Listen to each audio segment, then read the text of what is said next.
Bien, bonjour et bienvenue dans cette nouvelle vidéo. Ici le docteur Idriss Abak de la chaîne Afro Forex. Cette chaîne, nous partageons bien sûr du contenu relatif au trading, à l'économie, finance et business.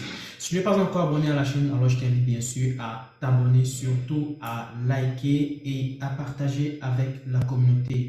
Car c'est ainsi qu'on va pouvoir impacter toute la communauté en ce qui concerne l'économie, la finance et bien entendu le business.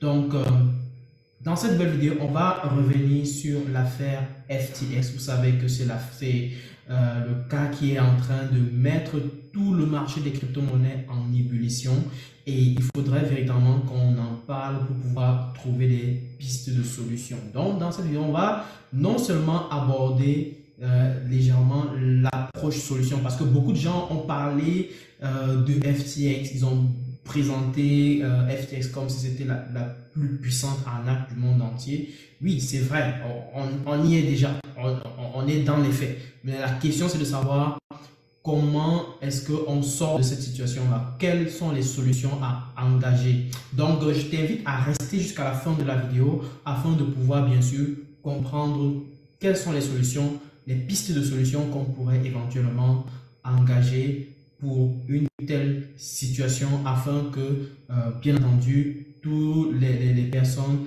existantes, tous les investisseurs et les traders existants sur les marchés soient, on va dire, protégés ou alors qu'on puisse limiter la casse.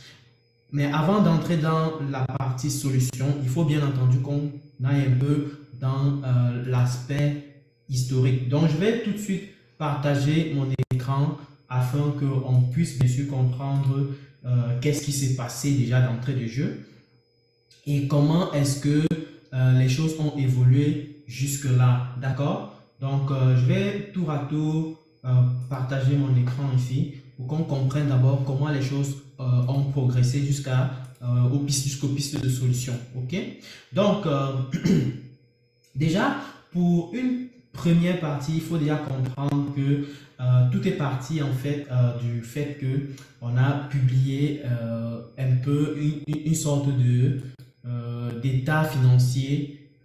C'est une publication qui a été, tout est parti d'une publication des états financiers de FTX et clairement ça a attiré l'attention de pas mal de personnes qui investissaient sur FTX et qui lui faisaient totalement confiance. Et ça a commencé à mettre toute la communauté en ébullition. Vous savez que dans le contexte des crypto-monnaies, en général, les communautés sont très à l'affût de l'information qui passe sur une crypto-monnaie dans laquelle ils ont investi. Donc, Twitter est vraiment la plateforme par excellence où tout est scruté de A à Z en ce qui concerne chacune des entreprises portant une certaine crypto-monnaie. Et en l'occurrence ici, bien sûr, FTX. Et donc, tout est parti d'une publication démontrant que les états financiers de FTX étaient dans un cadre assez alarmant compte tenu de la réforme ou alors de ce qui devrait être fait. D'accord?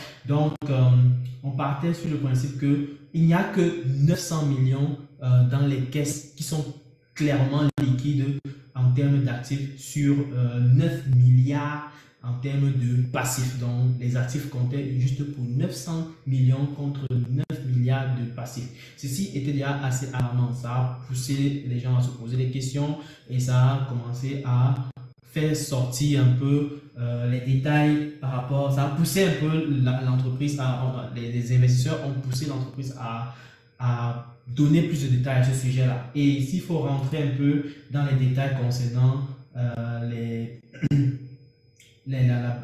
compte courant de FTX, il faut se rendre compte qu'on avait clairement on avait clairement les actifs liquides qui étaient, enfin les passifs qui étaient de l'ordre de 9 milliards. On avait les actifs liquides qui étaient de 900 millions et les actifs peu liquides qui étaient de 5 milliards et bien sûr les actifs illiquides, donc quasiment pas changeables en termes de dollars à l'instant T. C'est-à-dire, s'il fallait changer, si les gens auraient besoin par exemple d'un remboursement, de récupérer l'argent, ça n'aurait pas été possible de pouvoir combler ces 9 milliards qui étaient en caisse. D'accord? Ça, c'est une première chose. Donc, à un moment donné, avec la pression qui montait, à un moment donné, Binance a proposé de pouvoir bien sûr racheter FTX, et compte tenu il y a eu beaucoup de situations qui se sont passées, et donc du coup elle s'est retrouvée en train de décider finalement de ne plus racheter parce que elle s'est rendue compte qu'elle devait faire face à la régulation et à bien d'autres aspects qui devaient être plus ou moins contraignants peut-être dans le cadre de son business. Donc une fois qu'elle a déclaré qu'elle ne pourra pas racheter FTX, et bien qu'est-ce qui s'est passé? Il se trouve que FTX a par la suite déclaré faillite, n'est-ce pas? Je crois que tout le monde a suivi l'histoire, je ne vais pas rentrer dans tous les détails nécessaires. Et lorsque la faillite s'est donc produite, il y a eu un effet très important, n'est-ce pas? Qui a impacté pas mal d'entreprises, ok? Donc ici, je vais essayer d'évoquer clairement les principales victimes qui ont été exposées à la chute de FTX. Donc déjà, les premières victimes qui ont pu subir dans l'affaire de la chute de FTX, c'est d'abord les capitales les entreprises qui sont dans le venture capital, donc les entreprises qui sont là pour les investisseurs en réalité. Donc il faut reconnaître que FTX, avec la crédibilité qu'elle avait développée tout autour de son branding, elle avait développé une forte crédibilité et elle avait montré qu'elle était une entreprise qui montait en puissance. Et donc du coup, beaucoup d'investisseurs leur ont fait confiance, et en juillet 2021, elle avait levé des fonds de quasiment 900 millions. Vous pouvez voir ça ici, de quasiment 900 millions auprès des venture capital. Et parmi les investisseurs, on avait par exemple Coinbase, on avait Sequoia Capital, on avait Paradigm, et on avait bien d'autres tels que Vanek et Temasek, et bien sûr d'autres investisseurs qui sont vraiment très très réputés et qui ont l'habitude de pouvoir investir dans de telles entreprises qui font dans la technologie. Donc du coup, en fait, les premières victimes sont clairement les venture capital qui ont investi énormément d'argent en ce qui concerne FTX. Les deuxièmes, bien sûr, qui ont subi, c'est clairement ce sont les plateformes de DeFi telles que BlockFi. On peut citer BlockFi, on peut citer également des entreprises de crypto, les brokers de crypto tels que Genesis, n'est-ce pas? Genesis qui a suspendu clairement les retraits après la chute de FTX. Donc ils ont clairement suspendu cela, et ça a mis clairement tous les clients de la plateforme en difficulté. On a par exemple aussi BlockFi qui a dit tantôt qu'elle ne pourra plus opérer de la façon la plus standard qu'elle avait à la base, et elle a mis en pause pas mal d'activités, pas mal de choses sur sa plateforme. Donc ça a créé clairement beaucoup de bousculades et beaucoup d'inquiétudes, et donc du coup je pense que certains ont même déjà clairement constaté la faillite de BlockFi. Donc BlockFi qui était une plateforme qui était clairement bien communiquée, enfin qui avait une communication assez régulière que j'observais moi-même sur internet, et qui parlait beaucoup plus de staking et de DeFi, d'accord? Donc ces plateformes là, déjà BlockFi avait subi en premier, enfin à un moment donné, une chute ou alors une sorte de tentative de chute à un moment donné, et c'est à ce moment là que FTX est venu à lever les fonds et a investi pas mal d'argent au niveau de BlockFi. Donc avec la chute de FTX, clairement parlant, ça a impacté BlockFi de plein fouet, ok? Donc il y a beaucoup d'investisseurs qui ne peuvent pas retirer leur argent sur BlockFi. C'est vraiment la catastrophe, quoi. C'est vraiment la catastrophe. Il y a également Solana qui a subi une grosse chute après, bien sûr, l'effet de crash sur FTX. Donc Solana qui était à 32 $, n'est-ce pas? On était à 32 $ avant la chute, et là aujourd'hui on se trouve à quasiment 12 $. Donc on a fait une chute de quasiment 60%. Donc vous comprenez que Solana était également l'une des cryptos sur lesquelles FTX avait investi énormément, et ça vous pouvez le percevoir sur leur compte courant, n'est-ce pas, sur leur compte d'exploitation, on peut dire. Donc, si vous fouillez bien ici, vous allez voir Solana qui faisait partie. Donc, vous pouvez fouiller également les autres cryptos qui sont dans la liste ici et vous pourrez très rapidement constater que ces cryptos-là ont subi de plein fouet des chutes colossales, n'est-ce pas? Donc, Solana, si on ne prend que Solana, il a clairement subi de plein fouet la chute qui s'est manifestée sur FTX. À côté de Solana, bien sûr, nous avons les consommateurs. Quand je dis les consommateurs, c'est tout simplement les clients de la plateforme FTX à la base. Donc, c'est-à-dire à côté de toutes ces personnes qui avaient investi, les clients qui avaient leur argent sur la plateforme et qui ont fait une tentative de retrait ont perdu de l'argent puisqu'il n'y a plus de retrait qui est fait. D'accord? Donc du coup, ça a alerté clairement et ça a mis pas mal de consommateurs ou alors pas mal de clients dans une situation assez critique, dans une situation assez délicate. Et c'est plutôt assez triste de pouvoir voir ce genre de situation aussi qui arrive. Et la question qu'on doit se poser clairement, c'est quelles sont les solutions qu'on doit vraiment prendre face à cette séquence de chute, de crash de compagnies de crypto-monnaies. Ben, quand on dit crash, c'est crash assez systémique parce qu'on peut prendre FTX un peu comme le côté, on peut prendre FTX comme un Lehman Brothers 2.0 qu'on observe plutôt sur le marché des cryptos, contrairement à ce qu'on avait observé en 2009 avec les Lehman Brothers. Donc, c'est un peu ce qu'on est en train d'observer, un scénario pareil où on a commencé par une plateforme et puis ça s'est propagé dans tous les sens du terme. Donc, une chose est certaine, c'est que les crypto-monnaies qui ont été exposées là ont subi clairement de plein fouet. On peut même voir Twitter ici. Vous avez investi également dans Twitter. Donc, il faut clairement attirer l'attention sur ce genre de choses-là. Et une autre chose, bien sûr, c'est que la question, c'est quelle est la solution qu'on va envisager à ce sujet. Alors, une solution que Binance a proposée, c'est de pouvoir, bien sûr, mettre en place une industrie de recouvrement des fonds après la chute de FTX, c'est-à-dire un fonds de recouvrement, quoi. C'est-à-dire, ce sont des fonds, c'est un peu une structure qui va en fait s'occuper de pouvoir récupérer ou alors récupérer les pertes, enfin récupérer on va dire quoi, on va appeler ça comment, c'est un peu comme une structure qui va s'occuper de pouvoir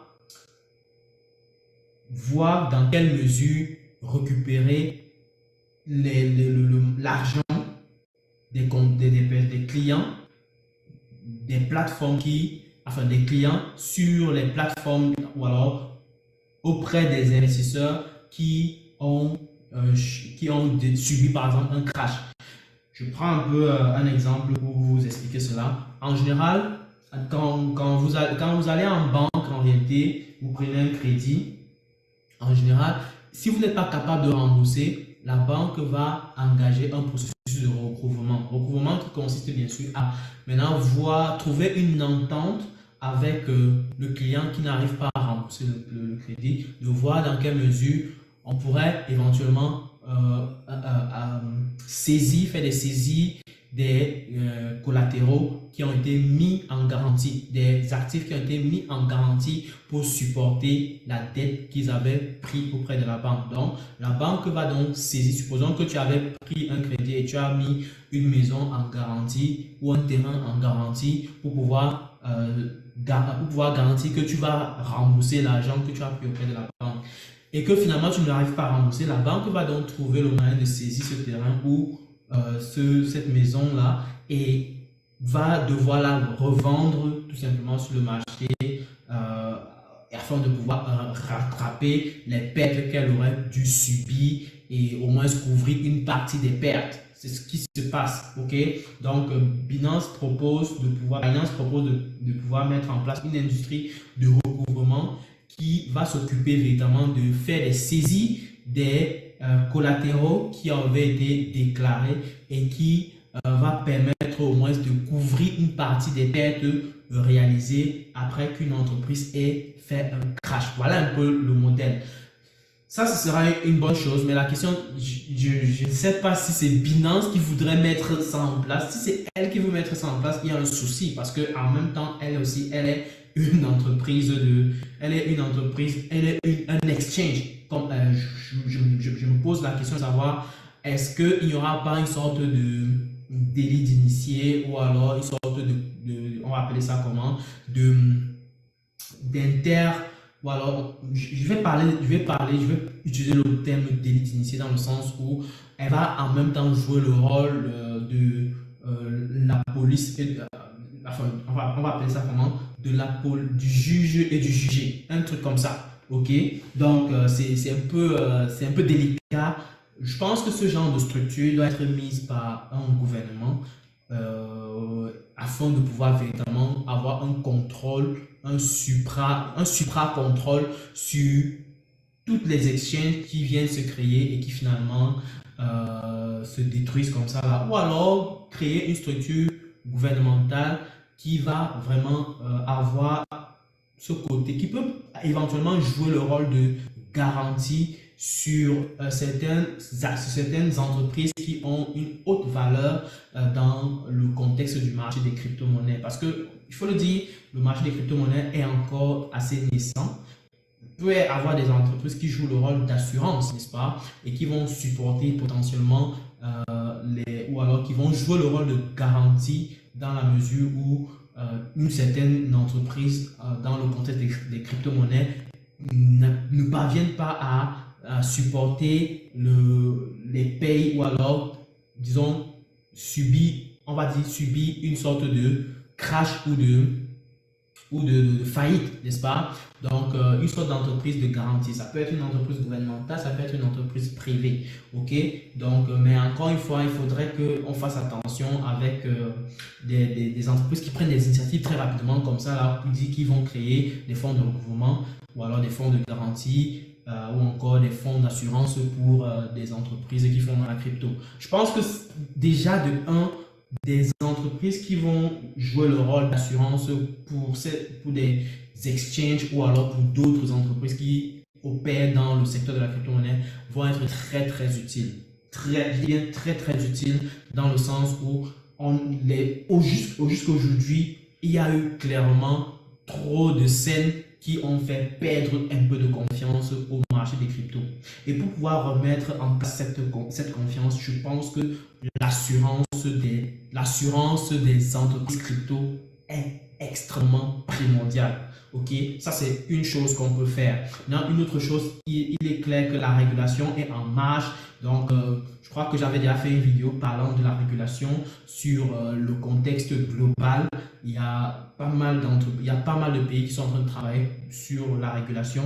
Ça va certainement permettre aussi de pouvoir contrôler pas mal d'aspects en ce qui concerne déjà la présentation des états financiers, des comptes d'exploitation et bien d'autres par ces entreprises crypto afin que ça ne puisse plus être du n'importe quoi. Une autre chose qu'on a pu observer aussi quelque part, c'est que lorsqu'il y a eu la chute de FTX, il y a Tether qui a subi clairement un dépeg, n'est-ce pas? Il y a eu un dépeg sur Tether, un flash, n'est-ce pas? Et il s'est retrouvé rapidement à la hausse après quelques jours. Donc, ça peut attirer l'attention, ça peut titiller les intentions, ça peut titiller peut-être les réflexions parce que ce type de dépeg là, si on a une, deux, trois entreprises qui crachent comme ça et que Tether est un peu rattaché à eux, ça peut clairement créer un gros désordre encore sur pas mal de crypto et surtout si c'est un stablecoin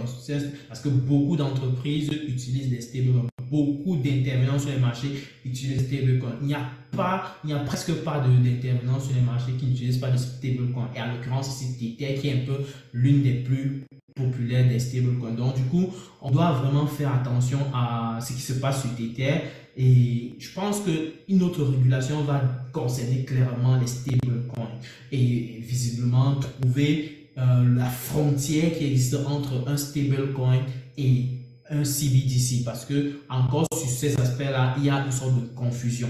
Donc ces deux éléments là vont vraiment être utiles pour pouvoir clairement avoir une sorte de remise en confiance des participants du marché, des participants à ce marché qui est encore en pleine floraison.